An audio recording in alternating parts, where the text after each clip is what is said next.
Hey everyone, I need to speak with you. Edath exclaimed as they finished eating their dinner, brought by Nale and Urien, which consisted of deer and tomatoes. They were all tired, but more talkative since they saw their leader in a better state of mind than the last few days. They got quiet to listen carefully what she was about to say. Lael nodded and smiled as she looked at him. I'm sorry about my behavior these few weeks. It should have not interfered with my normal duties, and in the end it was like I had abandoned you, so I apologize for that. You don't need to apologize, kiddo. We understand that better than anyone else. Miguel spoke up and winked. The rest nodded their head, underlining what he was saying. Thank you. I also realized something. We're all in this for a name, which is my main name, but also yours.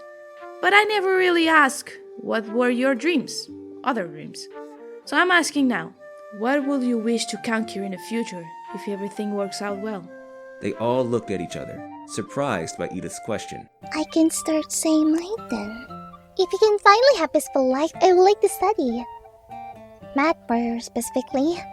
I'd like to be able to sleep all day without being alert all the time.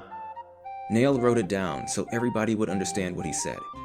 They all laughed and Nale shrugged as he just said a joke, even if it wasn't one. Edath understood he couldn't think of any concrete aim or wish, since he was still pretty hurt by his cousin's death. I'd want to start an animal and nature protection movement and work inside the laws, so we'd have proper human and animal rights. Everyone knew how he hated fights and killings, and was doing a tremendous effort to eat meat, since he needed those nutrients, and as there weren't many in that island, he had to do his best to survive. Then I'd be responsible for a big cultivation to guarantee vegetables, fruits, and everything that could be good to eat.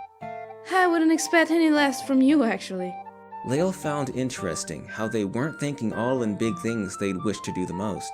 The only big and difficult thing to happen, Lael thought, was the island conquers and society change. Plus the fact that they were still alive in case that would happen. I'd want to be a mother one day. Aruna wasn't holding her knees and balancing herself like she used to do anymore, which made Edath proud of her progresses. Interesting. I'd like to be a father someday too. It's not like I'm suggesting anything. Miguel smiled and looked away, puffing his cigarette. What about you, Lael? My wish? I never really had any future projections, especially since I arrived here, so I don't really know.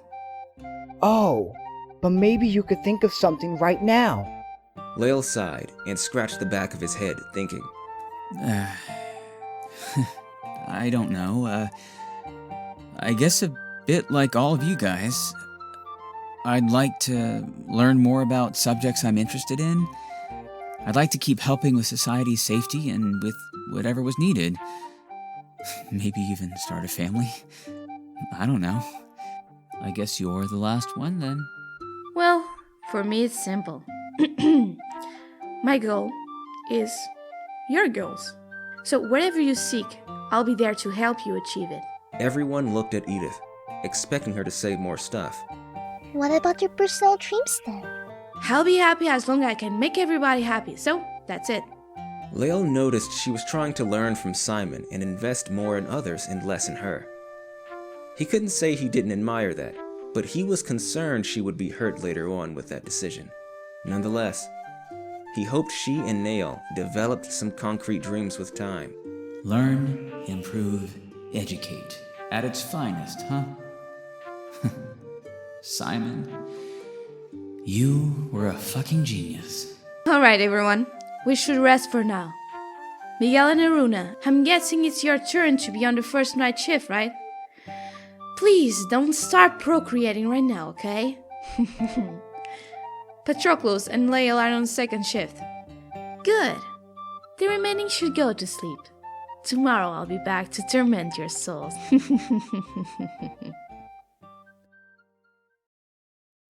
Hey, Lael, it's your turn now. Miguel shook softly Lael's arm. Lael opened his eyes and nodded. He got used to sleep sitting against a wall, since they were much more than in the beginning, and there weren't enough mattresses anymore. Patroklos was already outside when Lael appeared, yawning. I was dreaming about a missile attack and, man, that felt so real.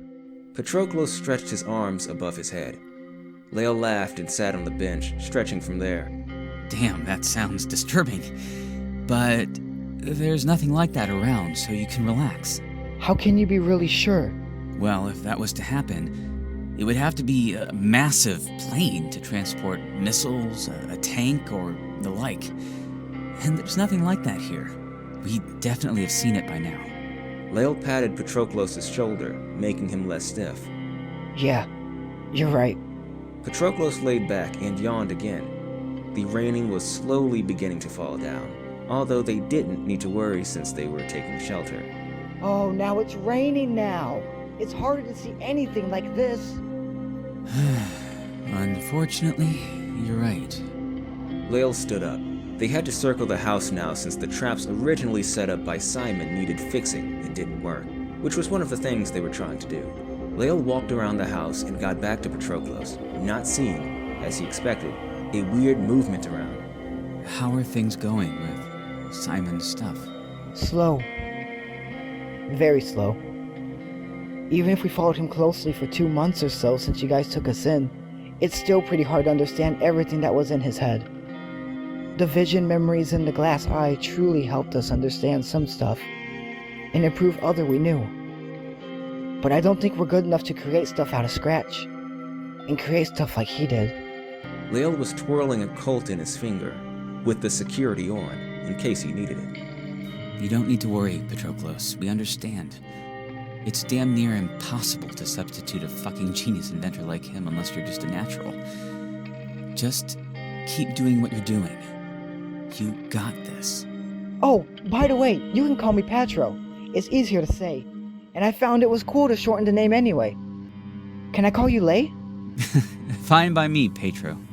Lael laughed and looked around again. He went quiet as he was seeing a light in the dark sky. Huh? What's that? A shooting star? I've only heard about it, but never seen one. Lael frowned, narrowing his eyes to try to see better with all that rain.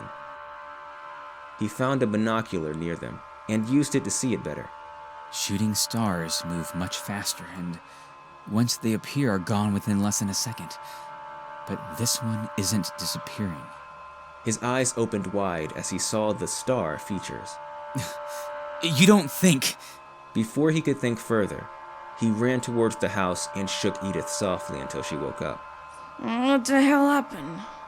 Edath sat and massaged her temples as she looked at him. He signed so she would follow outside, which she did in a hurry. Lael pointed to the light, which was closer to the island now, and handed the binocular. Have any of you ever seen airplanes dropping people off around here? No. I've never seen airplanes around here.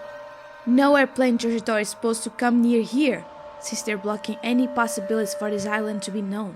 Do you think somebody lost a track? I mean, it's impossible to tell from this distance what type of airplane it is. It doesn't appear to be falling either, which might be a relief. Patro looked at them with a worried expression, not sure what they were talking about. I see more of those airplanes way behind this one. I think there are 2 more, or 3. Lael took a step back. He had a bad feeling about that. Edath, we have to move everyone to the bunker, now! He grabbed Edath's shoulders. Her eyes were scared. She wasn't sure about what she was dealing with, but had the feeling she couldn't fight. So the last resort would have to be flee. She nodded. I'm glad we are prepared. She then ran towards the house, followed by Patroklos. Everyone! Wake up! Lael looked at the airplanes. As they got closer, there was no doubt they were going to the island. 3 Lockheed Martin F-35 Lightning II airplanes were coming for all of them.